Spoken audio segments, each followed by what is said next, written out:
So Feminist had a garden with two types of flowers, boys and girls.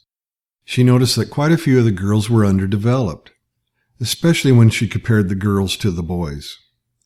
She said to herself, "Girls are just as precious as boys, if not more precious. They need to be treated equally." So Feminist decided to do something about it. She asked the boys if they would give up some of their trees because the trees blocked out too much of the girls' sunlight. The boys said that would be fine. Feminist then asked the boys if they would give up their half of the well water. "Well, we both get half already now, but we will suck it up. You can give the girls more of the well water and leave us what they don't need, at least until they're doing better." So some of the trees were removed and the girls got more water. As time passed, most of the girls really improved, but there were some that were still having problems. So every day Feminist sang to them, encouraged them, and she spent all of her time thinking about how unfair it was that the boys had it better than the girls.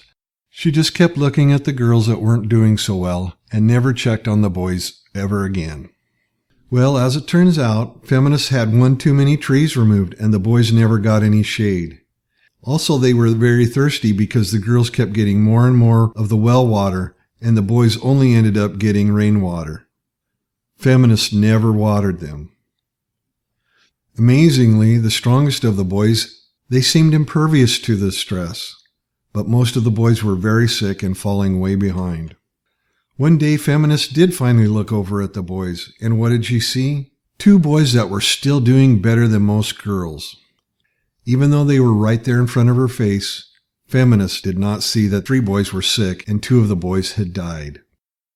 The strongest boy told Feminist, "Some of us died when you took too many shade trees and too much of the well water. And now these 3, they're really sick."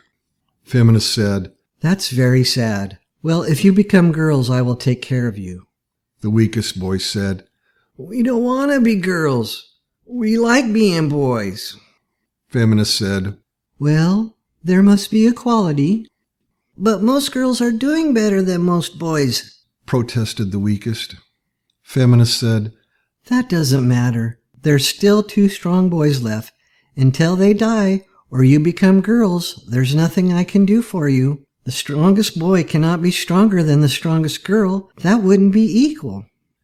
The weakest boy said, "Well, wouldn't it be equal if we all got the same amount of water and the same amount of shade?" "No," Feminist explained. "That's not equal opportunity.